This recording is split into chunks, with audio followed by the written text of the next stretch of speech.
Hello, I'm Caroline Marshall, and welcome to Bump to Business Owner, the podcast speaking to mums in business, you. I'll be in conversation with some of the most inspiring women and mothers in enterprise about their journey, how they created their successful businesses alongside raising their children, and what that looks like in work and family life. Hello and welcome to today's episode of Bump to Business Owner. I am your host, Caroline Marshall. Please welcome today Catherine Ann Reid, mum and founder of Doqit. Doqit is that one place you need to manage the paperwork that matters most. It will nudge you when action is needed, so nothing in the home and your life admin falls through the cracks. Catherine Ann's journey is inspiring. After her divorce, while raising a daughter with complex needs, she found herself drowning in a clutter of life's admin tasks. Misplaced documents, overdue bills, and a sense of perpetual disarray were her constant companions. It was a relentless and overwhelming cycle. She was desperate to find a straightforward, all-encompassing solution, but none were in sight, so she created it. Extremely impressive, and I am a huge fan of any software designed to take away admin and making life just easier. And I'm so looking forward to going into Catherine Ann's life, mumhood, career, and business journey with you all. Catherine Ann, welcome. I'm so excited. Oh, thank you. What a great introduction. You've got the job. You have got the job. Excellent. Well, it's my bag. Anything to make life admin easier, I'm all over it. And a mum founded it. So, this is literally the dream for me. Just amazing that you've created this solution and kind of still at the start of your business journey with Doqit, aren't you?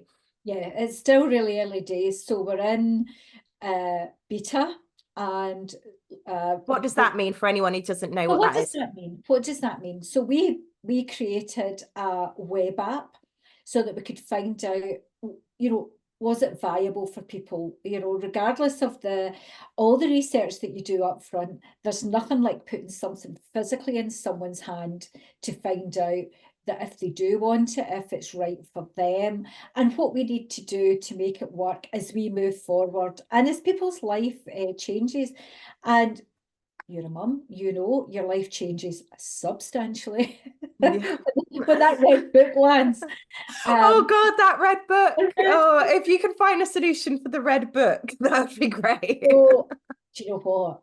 Actually, between us, that is one of my goals, is to somehow, because there's such a need for that, because you've got enough to remember without saying, I need to get the red book off the radiator because it's there drying because you spilled your coffee on it the day before. Oh, yeah, my trick is I laugh because you keep it in the buggy underneath and that's where you throw your coffee cup, isn't it? So it's so true. It's so true. It is so true.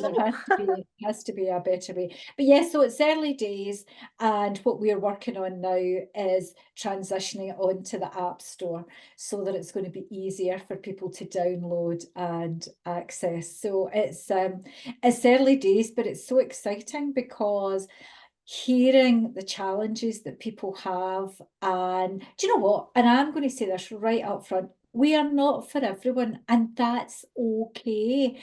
But for the people that we are for, it's just amazing that we're able to help them. And I love that. I love when people send me a wee note and say, oh, in fact, I had one lady, I was getting my hair cut, and because we're young, everyone's got my phone number. It's like, any problems, just call me. Customer service is Love here. it. That's such personal customer service. Oh, you've got to.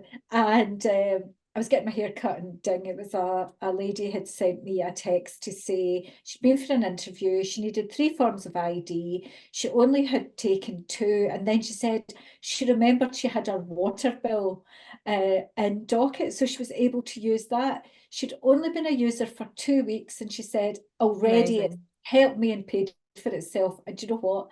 I can't tell you, that was like a little lottery win. Oh, I bet. Because I bet there's so many people listening who've had ideas for apps, and and I'm sure they're great ideas, but there's lots of apps out there, and you've really got to know this is a great idea. So how did that journey look like when you were like, this needs to be a solution?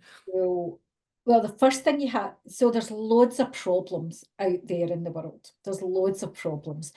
And it doesn't mean that everybody's looking for a solution. So the first thing when I discovered the problem, so the problem started a long time ago. I was going through a divorce. Chloe, my daughter, who's 22 next week, she was going through her medical diagnosis, and it was literally drowning. You said that. I mean, I had paperwork everywhere, and it was actually as time moved on, it became worse because it moved from just being paperwork to apps, platforms, PDFs, spreadsheets, and and although I'm a really organized person, I was still missing deadlines, paid my tax 3 years late in my bounds, couldn't find anything. And I thought, right, there has to be something to help. And when I couldn't find anything, I did wonder, is this a Catherine Ann problem, or was it a problem for other people? So the first thing I think to do is establish, is it a problem for other people? Are they looking for a solution, or are they happy with the solution that they have? So I would say when I started this journey, everyone I spoke to had a story. It was, oh goodness, this was late. I was paying for a warranty in a property that I'd had 10 years ago. I was still paying the warranty for the fridge freezer. People were getting parking tickets for parking permits that were overdue and the likes. So everyone had stories, but this was before COVID. And the challenge pre-COVID was, I don't know if technology can help me. So we kept our powder dry, and we didn't build anything. So what we didn't do was like write a line of code, is what they would say. And I sound very techie when I say that, but I'm not. I'm actually a non-technical founder. But I've got good people round about me. But what we did do leading up to that time was we built just some screens, some wireframes, and set, to find out, would you use something like this? Would you find it helpful? If you would, what is it that would work for you? So there was a desire to have things in one place that would help, but there was still a kind of fear around the technology. Yeah. And when I spoke to investors back then and said, would something like this interest you? What would you think? They all said, how are you going to change consumer behaviour, Catherine Ann? And I used to look them in the eye and kind of go, waffle, waffle, waffle, waffle. And thought, you're not even convincing yourself there. And overnight, COVID changed consumer behaviour. People became reliant on their phones and on their devices for almost everything.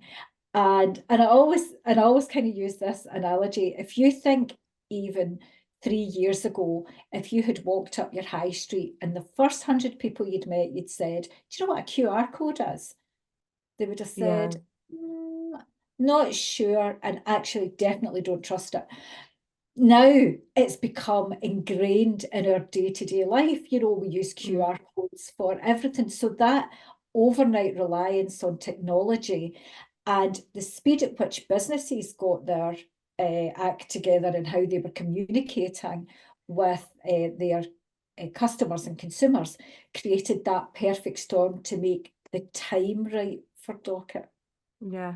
I love that. All about time. So and it's amazing. I wouldn't have even thought of that really with the business such as yours. So that is really interesting.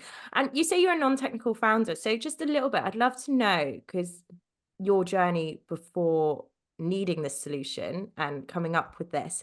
What was your career journey leading up to this? And, I'd love to go into a little bit of, you've got a child with complex needs and how it's, been with your career through that as a single mum, especially. So my background is marketing communications, so working in media. I've worked across all the disciplines. I started off in a typesetters, which loads of people will think I have no idea what that is because everything's digital now. But it was when brochures and newspapers, there was physically people doing beautiful typesetting and everything. Yeah, That yeah. was a thing. That was a thing. That was a thing. Now people do it themselves. So I worked in advertising, design, sales promotion, live events, and my accountability was always in sales, so business to business sales, and it was primarily sort of FTSE 150. And it was an area, an industry that I loved. It was great fun, met great people, but it's not one that is conducive to having a small child. Yeah. So when I did find myself a lone parent with Chloe, quite young, our dad left when she was about 18 months.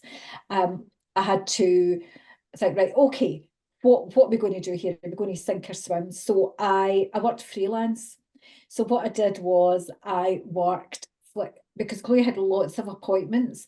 So Yeah. what I did was I worked 3 days a week, and those 3 days would flex depending on the appointments that she had.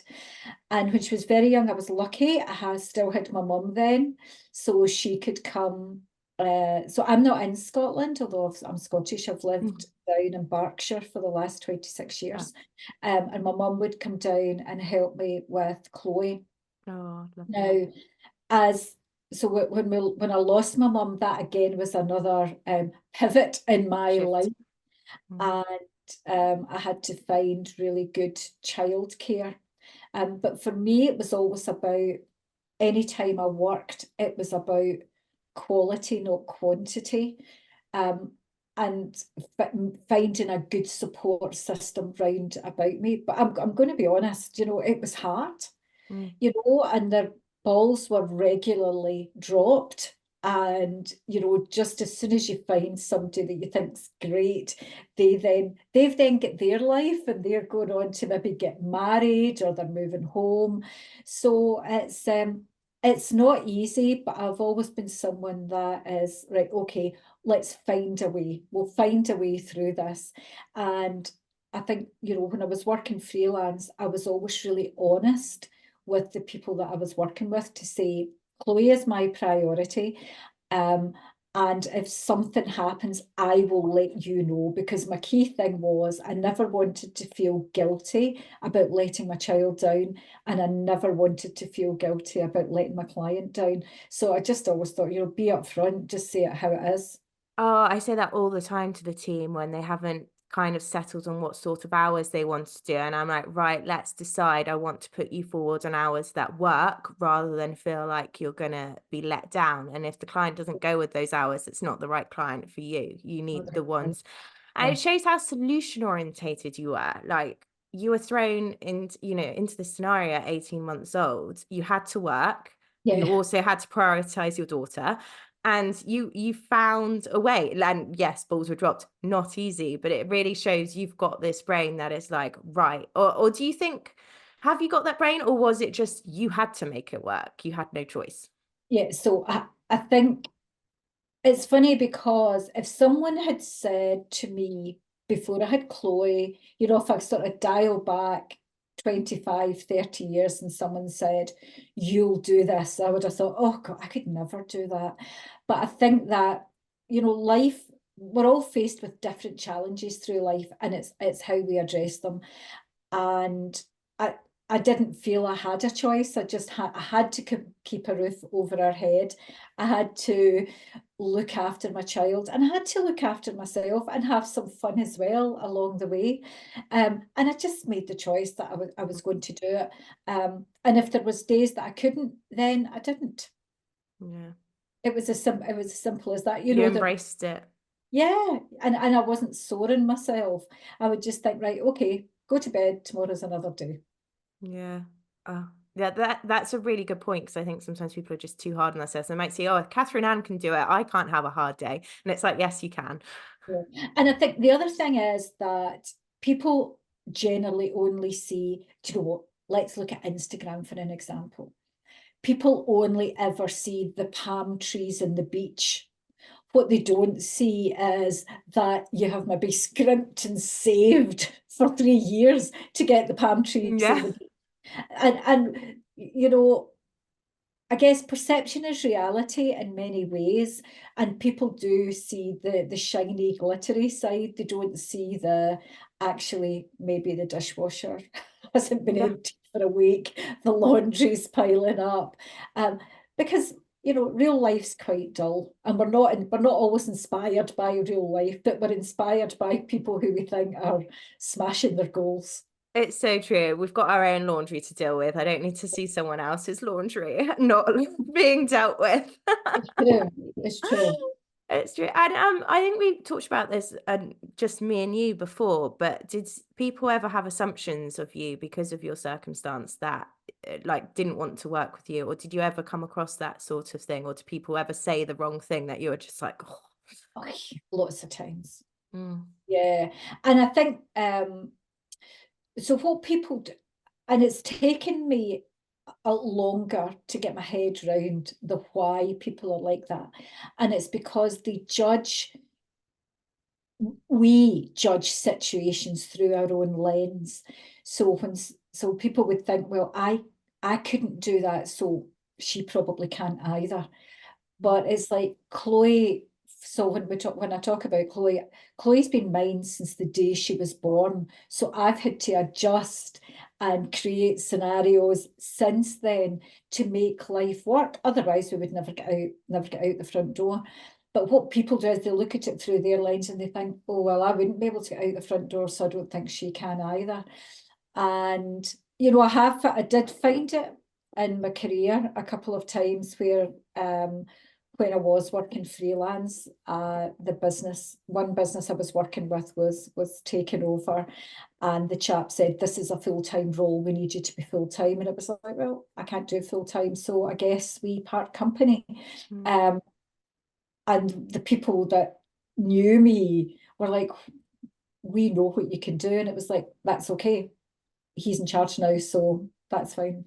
But it was disappointing, and I hope that he can look back and see, actually her mantra of quality over quantity is true. But it mm, was fine, and everything. I always think no matter what, everything is taking you on that journey of where you're supposed to be.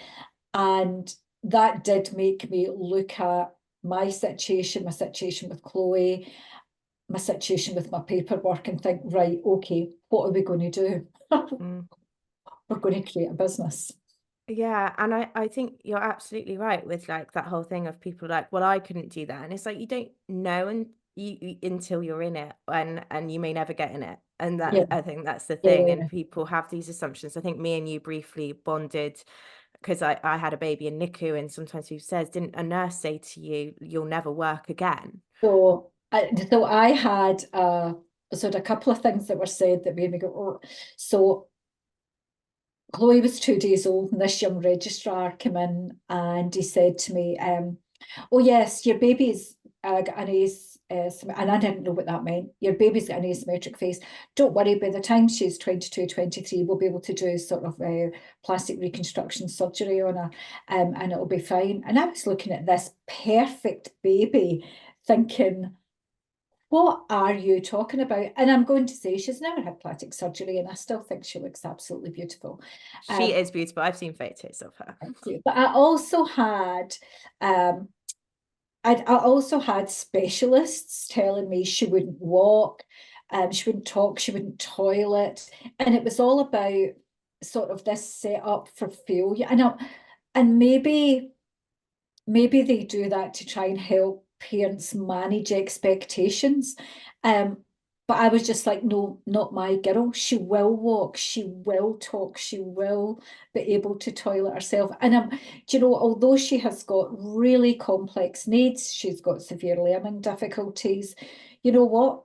A year ago, we were sitting in the Ritz. She had a glass of champagne in her hand, and we were celebrating her 21st because that's what she wanted to do. And she fitted in perfectly. Wow.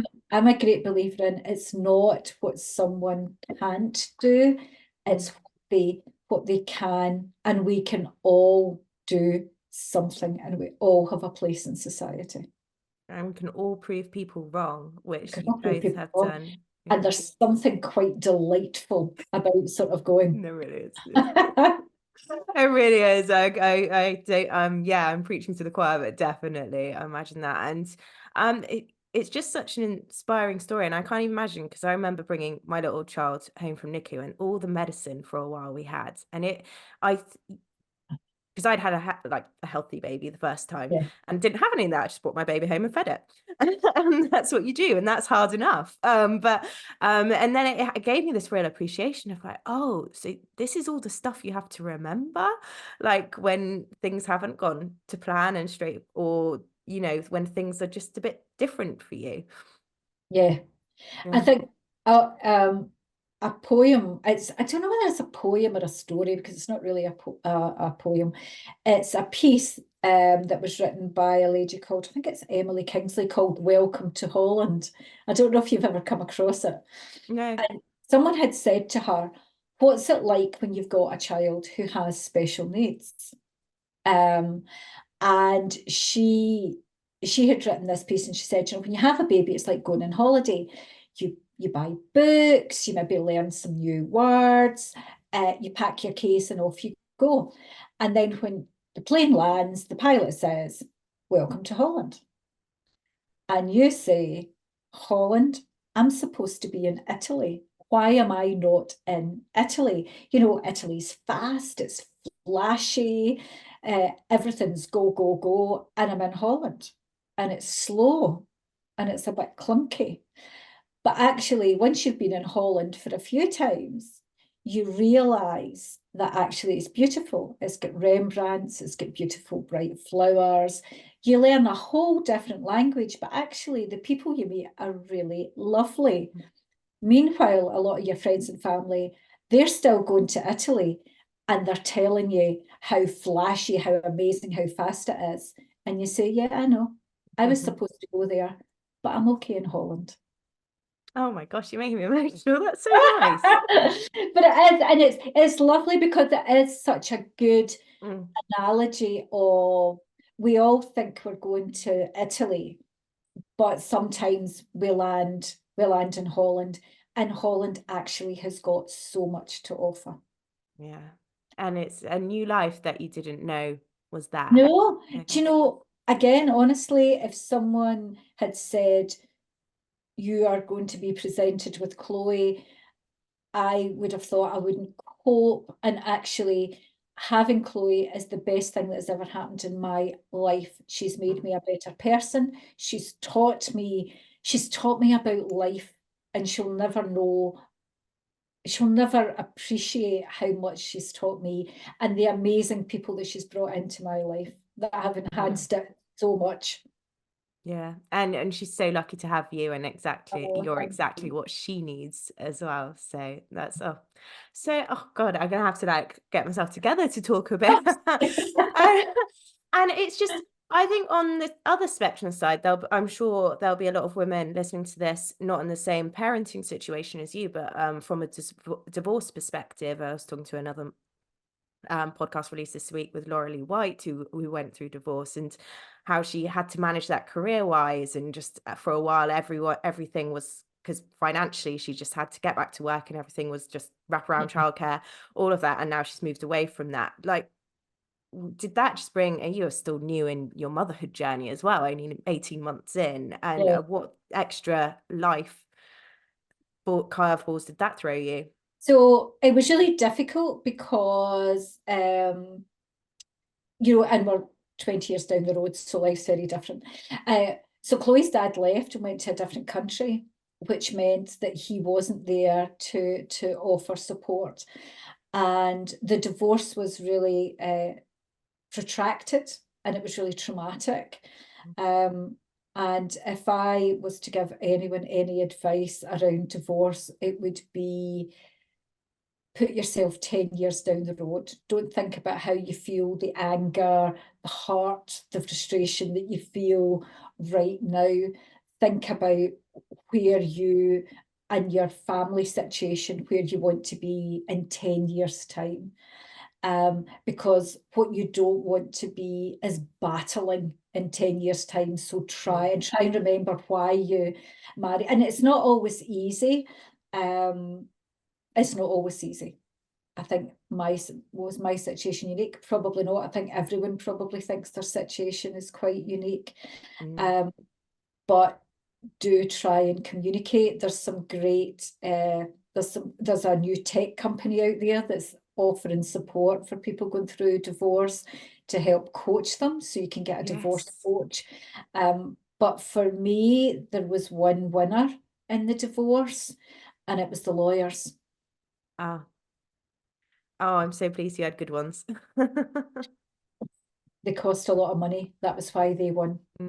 So Mm-hmm. it wasn't that they were necessarily good, but they both sets of lawyers won because they got fat checks at the end of the day. Yeah. And yeah.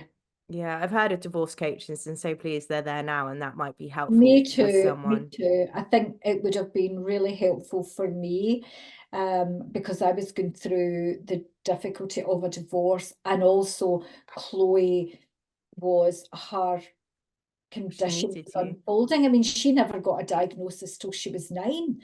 Oh, really? So, no, Interesting. so she didn't. So it was like all of that was that she's got a really rare condition. She's one of less than 1,000 globally.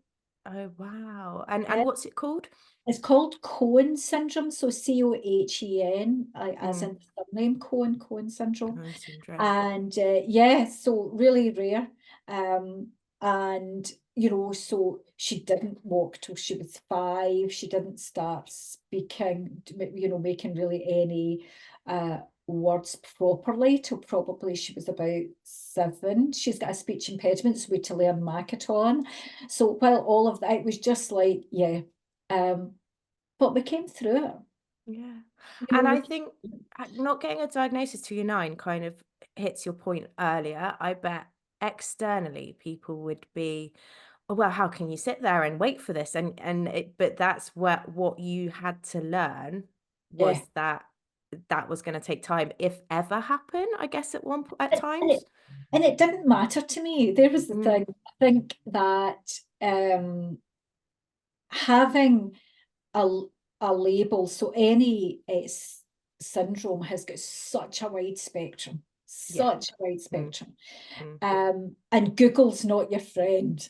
So when I No, went I on, can oh my clarify gosh. that. So I remember going on and sort of having a look at Google, and there were some really awful things on there, life-limiting conditions, like terrible conditions that children do have and parents are living with. And so you can't help but wonder, if it's that, this would Yeah, happen. And then it was just like I barred myself. I just barred myself. I was like, do not go there. It's not helpful. Because if yeah, you read the small print of paracetamol, it can kill you too. yeah. So it's like, get things into perspective. So she was 9. And the thing was, so things were happening. She was really, really ill all the time when she was little. And it wasn't till she got her diagnosis that we found out that she's chronically neutropenic, which means that her white cells don't work properly. Oh, And that was so she was always having, kids would get a cold, Chloe would get pneumonia, they'd have a runny nose, she'd be in hospital with bad ears. And it was just like, why is this happening? And it was because she's chronically neutropenic. So what we did was we looked at each thing as it arose. So when she had surgery, she was in and out of hospital. Then we discovered she's got a degenerative eye condition. But it was you looked at these things individually as opposed to wondering what label it was that tied it together, because it didn't really matter. I think that's really interesting point, is often people just want to label and then it's like, well, then this happens and this happens. And it's always from other people rather Yeah. than yourself when you're in this. And you start to realize actually that's not how life works, It's basically. not, because, Mm. and actually, so if you think about like cerebral palsy, for an example, cerebral palsy has got such Such a a spectrum. wide spectrum. I know some young people, friends of Chloe's, who have cerebral palsy. Some of them are quadriplegic in wheelchairs and use eye gaze to communicate. Others, you would never know. No, no. You would never know. Yeah. No, well, my mum always talked, this was my mum's issue because we talked about cerebral palsy before, because my Yeah, yeah, second child was at risk of this. And my yeah. mum would always tell me this. She was like, she did her nurse training in Oxford, and she was like, my colleague was training to be a doctor, and he had cerebral palsy. And it's just such a spectrum, Yeah. how, how they are, how their brains work, their intelligence. And yeah, like I said, so thank you for raising awareness on that as well, because I think that was the thing when I was looking, still wondering if my second child would have that. People would look at you and be like, well, no, of course he doesn't. And I'm like, well, that's up to the doctors to Oh, decide that, not oh, I mean, anyone else. it's like everyone, and there's an ASD, so autism has such a wide spectrum as well. Mm, And people are very quick to say, I think they're on the spectrum. And it's like, oh, forget, yeah. stop. Just sit. Everyone's an individual, and we're all different. Thank Yeah. goodness. Thank goodness for that. Yeah. And I think something I just wanted to touch on, you briefly touched on earlier, which I think is always really important to bring up, was divorce being traumatic. You talked about communication. I think that's one always clear takeaway that I've had from my experiences, and other people who talk about trauma say, is like, talk about it, isn't it? Yeah. Like, even if not with everyone necessarily, but find people you can talk about it So with. I found a really good counsellor. Um, and she was amazing. She was absolutely amazing. I remember, and I found her through my GP. So I had Oh wow. gone to the GP and I said, I was a bit all over the place. I said, I think I need a wee tonic, because that's something my mum would have said. And he said, what do you think a wee tonic is? And I said, oh, I don't know. I said, I just feel I need something. And he said, well, I can give you antidepressants. And I said, I don't want antidepressants. I said, I don't Mm, think I need them. And he said, I said, I just need to kind of get things straight in my head. And he said, okay. He said, do you think counselling would help? And I said, you know what, mate, let's give it a go. And it was great, because I can only say it was like laying everything out like a pack of cards mm, and helping me see that actually what happened was always going to happen. And it was good, and it helped me understand why, not blame myself, and not look to mm. apportion blame. It was just something that was always going to happen. And I would encourage anyone, if they're having difficulty, is to seek help. Now, that was through the GP. It didn't cost me anything. I think waiting times back then were much less. I think waiting times now Mm, are sadly. shocking. Yeah. Um, but if you can afford, and I think there's places you can go, counselling, it helped. It doesn't mean it would help everyone, but it really, really helped me. Yeah. Thank you for sharing that. And I hard agree on that from having it as well. And Yeah, I think a key point is also blame. That's something I've been thinking about a lot, because I think when we're pregnant and things, there's so much we're told about. Do you think women are sometimes, anything that goes wrong in this period or doesn't go how we expected, I should say? Um, and I think, because I was watching something with Kourtney Kardashian, I must say, she had fetal surgery on her unborn baby recently. And apparently her sharing it made loads of women say, oh, this happened to me, I didn't share it because I thought people would blame me for it. And I do you think there's so much ingrained on early motherhood and the blame that yes, if it didn't go to plan, it's our yes, fault? yes. I do. I think sadly, um, we make the babies, so therefore anything that goes wrong is our fault. Now, Mm. I don't know anyone that's had an immaculate conception, do you? No. Yet, but yet, when things go wrong, it is or, and I don't know if it's even so much the blame, but the news is generally delivered to, the conversations happen with the mother, as Mm, opposed to it being shared. And unless the father is someone who's going to go along to consultations and meetings, then that burden is placed on the mother. And I think it's getting better.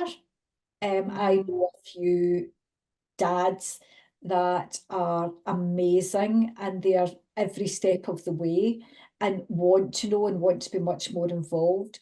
But I think definitely historically, it's yeah, yeah, it's seen as, you know, that's something that falls under the matriarch, that's her stuff. And you're right.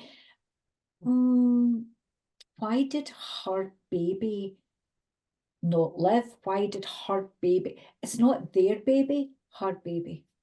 that's interesting. And I think also And we've all I heard those stories, and that's it's a terrible burden for a woman, for a mother to carry. mhm, mhm. I hugely believe in this. And also I just need to give from the period that I had my second child is during COVID, we got it taken away from us the option of having our partners with us in appointments and things. So, and how quickly, scarily, in a modern society, something happens and they take away our partners in the hospitals. It was brief, it wasn't the whole of COVID, but it was long enough to make an impact on some of us. But it is her baby. And I also pointed out, actually, this was brought up to me years ago when I worked in a hospital before I even had children or anything. A guy I knew worked in antenatal, and he said I always call them I can't remember what he called them, ladies or something like that, because he's like, I don't call them patients because they're not sick. Their Yeah, appointments are in a hospital, but you are made to believe then you might suddenly be really, really healthy, never really had to deal with the doctor. That was my experience anyway. Never really had anything wrong with me other than the odd flu, tonsillitis occasionally. And then suddenly I'm put in this scenario, and I was quite straightforward. But you are put in this scenario where you're in appointments, they're looking at things that can go wrong rather than things that can go right. yeah. Well, the other thing is, so when I was pregnant with Chloe, I was 39. So I was a geriatric mother. Yeah. So you got that label. That Yeah, lovely label yeah. that they should not be using, that the the patriarchy medical system label. No, but even in the hospital, they gave me a side room because I was because I was old, which is just ridiculous. Oh my Yeah, goodness. How did that feel? I remember my grandma had her second child at 35 and she was like, I was an old, and so for back then that was yeah. older. And she was like, oh, I was the grandma on the ward and all of this. Like, I think it really had an impact on her feeling like Oh, this. I'm going to say I thought it was great. Oh, did you? I I actually, love that. no, because I just shut the door, and Chloe was born 1st of June, and so went in the day before, and then we were in for a week because she wouldn't feed. But I was in this great wee room, and the sun was shining, I had the windows open, so it was actually I was fine. I Yeah. was absolutely fine, but it was the reason why I was there I thought wasn't fine. It was like, No. come on, guys. I was hardly going in like with my Zimmer. And I never felt like older. I just thought, well, this is my time to have my baby. Yeah. Yeah. And it was the perfect time to have your Yeah, baby and it get was. going. And Chloe's condition is nothing to do with my age. It's genetic. It's because her dad and one of us has a spelling change and the other one has a deletion in the same chromosome. Oh, okay. Oh, you actually know the reason, which is good. Yeah, But I just to touch on that point, the assumption, I'm sorry if you've ever had to have the assumption that people have thought it is your age, because I think that's another powerful point is I had a home birth and yeah, there was a lot of assumption that my child collapsed because of a home birth or and kind of and it's and then it helped the blame comes yeah. in, doesn't it? Yeah. Yeah. No, it is. People have said, oh, it's because of your age. It's like, no, it's genetic. If I Mm, had Chloe with her dad 10 years earlier, the chances are it's a 1 in 4. mm. Chances are it would have been the same. And you know what? If it had been, I still wouldn't change a thing. No, exactly. And that's it. But you don't know that until, You yeah. don't know that till you're in it. Yeah, yeah, but other people could learn. I think a great one, we had a lady called Mimi Nicklin in, who's an empathy advocate, and that's where the listening piece comes in, isn't it? Sometimes listening rather than talking or some assuming. Swimming. Yes. Mm. And it's the same for women who don't have children, is we need to stop asking, do you have kids? Yeah. Because you never know what's going on, and that it could be absolute choice, or that I've got a friend and she had 13 miscarriages. Mm, 13. mm. She has 2 children. Oh, wow. But she had the miscarriages after her first. And the other thing that was said to her, which again, it just, oh, it makes you go cold. At least you've got one. Oh, at And least is someone said it to me the other day. At least you didn't have to do homeschooling during COVID. And I was like, I am yeah, too tired to go down a NICU hole with you, but maybe one day we'll do that together. So if you want to get to be my friend. no, the at least in any part of life is like, please don't say the at least. Yeah. Mm, mm. No, and it's you can recognize other people's stories and journeys rather without saying at least. I know. Uh, Yeah. Sometimes you've got to just go, okay, I've got nothing to say, so that's what I'm going to say. I Nothing. think that's it. I think, and that was it when this person said, at least you didn't have to homeschool. I just said nothing because I was like, I either go down this hole or I cater for it. And I was like, no, I'm saying nothing. And maybe we'll go down this hole at some stage, but now's not the time for this. No communication is communication. Yeah. And I'm not always good at that. So I was quite proud of myself at that point when I said Yeah. nothing because I was like, "No, I'm just going to enjoy my wine and not respond." Like top me up. Top me up. Yes, where's the bar? So just to come back on Doqit, I'd love to know, as an early tech startup founder, you've talked about your biggest win. Has there been any failures or mistakes that have really like happened so far in your journey? Oh, yeah, a ton. A ton. Well, what I would say is I never think about anything as being a failure or a mistake. Everything is a learning. And oh my, have I learned? I mean, I've learned so much since starting Doqit.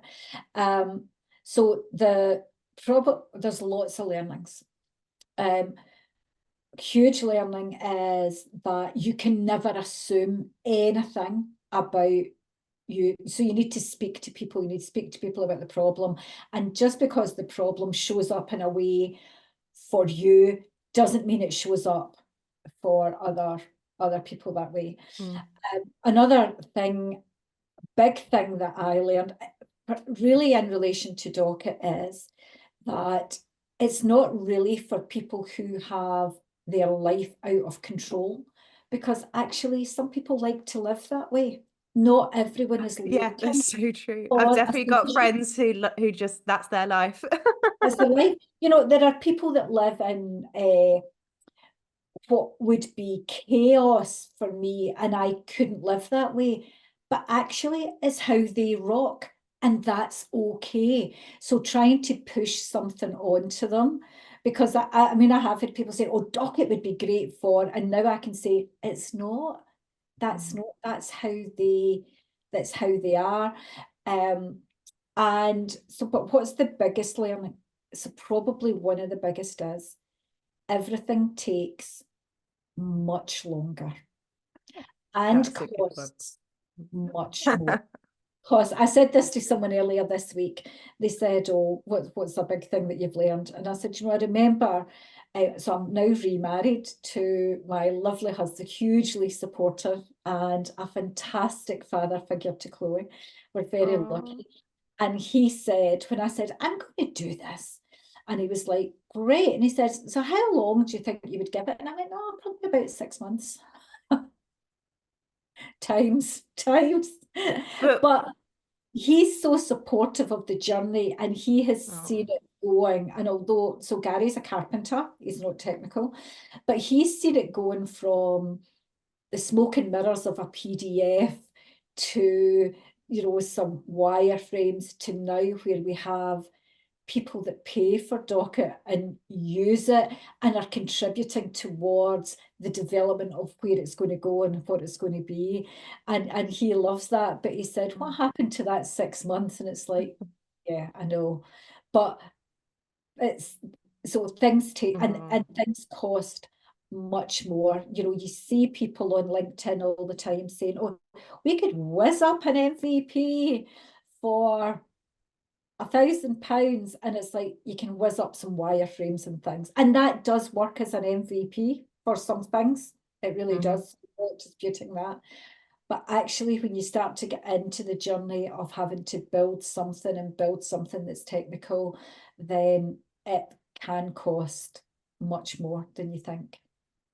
Thank you for the reality on that. And I think my question is, would you have continued down it if you knew how long it would take? I don't know. I think if someone had said, so I put my stake in the ground 6 years ago, and I was still doing some freelance at the time, but I've been absolutely 100% full time in this since COVID, since the change in consumer behaviour. You don't think about the time. I haven't really thought about, oh goodness, because the learning and the journey and the people I've met has been so fantastic. So I think if it was looking at the length of time in isolation, I don't know. Yes. I don't know. There's the thing. Yeah. I don't know. But someone said, because friends and family always say, when are you going to get a proper job? Or you could earn tons if you went. And it's like, yeah, but I love what I'm doing. And it's not about the money. It's about, I think about the amount of people who are like me that I can help. And I think that's going to be amazing. In 5 years, 10 years time, people are going to say, yeah, you know what, I was in this situation and I had it in Doqit and You found your purpose. saved me time, saved me money, reduced my stress. Happy days. I love that. Thank you. And thank you for bringing Doqit to us now, because I really believe in what you're doing. And I think it's going to be a game changer for so many parents out there, and non-parents as well. Anyone who needs to keep themselves organized, but particularly mums and business owners. I do. So, and I'm going to say, I think, and this is through the user group I'm working with just now, I think it's for mums whose children are toddlers plus.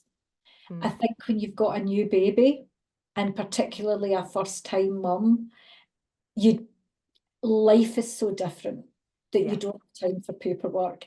No. But once your baby's a toddler, I think Doqit's much more for you. That's what I'm getting from users. So if you're a new mum and you're listening, don't feel you have to get your paperwork in order. Think of other things. Look after yourself and your baby. There is have some water. Nothing more. Have a glass of water. Have a glass of wine. Yeah, because that's a journey when you've got that new baby and your routine is completely upside down and you're just finding your way.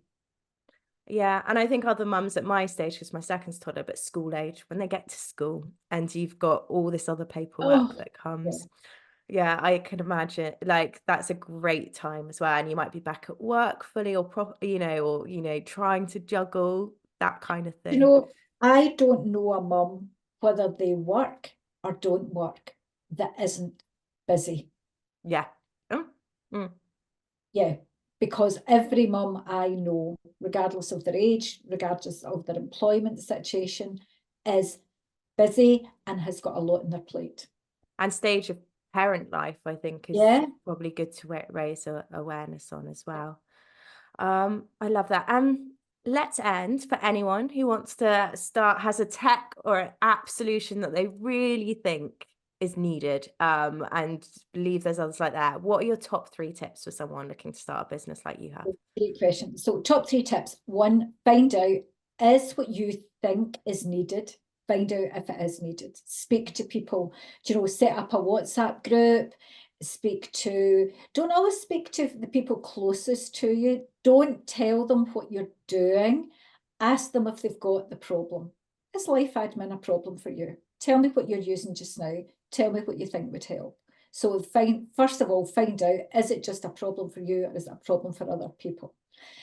The second thing is, if you can get enough people that say, oh, wow, yeah, this is overwhelming. Don't think about the tech. Don't think about how will this be built? What will it be? Think about it in boxes and pictures. Build some wireframes. You can do that in Canva. Use Canva to create some screens and get people to, what do they think? And speak to other founders. Find a community, speak to founders, ask what the journey's like, because I know people that have had great ideas that have gone quite a bit down the road, and then they found that the founder journey isn't for them. Because you need to have a good support system around you. And if you are in a position where you need to pay bills and you can't afford to do it right now, then you've got to think about your financial security as well. Yeah. So speak to other founders, get involved in communities like Female Founders Rise. I was going to say, it's how we found each other. Shout out to Emmy. and speak to people. So find out if it's a problem. Draw some things up to make sure that that your thinking's where it might be. But in fact, that would be the third thing. Speak to other founders. Ask them about their journey. What did it look like? And can you see yourself in that place? And if it's not for you, that is okay. Yeah. Not everyone's meant to be a founder. Not everyone's meant to be a founder. And if your idea is not ready, that's okay too. Put it in the fridge for a wee while, because timing is everything. If it hadn't been for COVID, Doqit would possibly still be in the fridge. Love that, in the fridge. I'm going to start using that when I try and run away with ideas. Yeah, keep it fresh. So we're not putting it in the bin, we're putting it in the fridge. Yeah. Keeping it fresh for when it's ready. I love that. Oh, Catherine Ann, this has been a wonderful episode. Thank you so much. Where can people find you, and where can people find out more about Doqit? So you can find about Doqit. You go to the site Doqit, so it's doqit.io. The website has got links to our socials. So we're on TikTok, which is me doing the TikTok. So that's for a whole other episode. We're on Instagram, we're on Facebook. We should all do our journey with TikTok. But mainly you can find me on LinkedIn, Catherine Ann Reid, and really happy to connect. And if anyone wants to talk about their potential founder journey, something they're thinking about, honestly, drop me a note. I'm always really happy to help. There's the other thing. Ask for help. That's the big thing. Ask for help. I did, and I have been honestly overwhelmed by the generosity of people giving help. So ask for help. I love that. I think that rings true in all areas of motherhood and business, doesn't it? Indeed. Yeah. Well, thank you, Catherine Ann, and thank you for being so open with your journey with us. And I look forward to seeing the rise of Doqit's success. Thank you. Thank you for having me. I really appreciate it.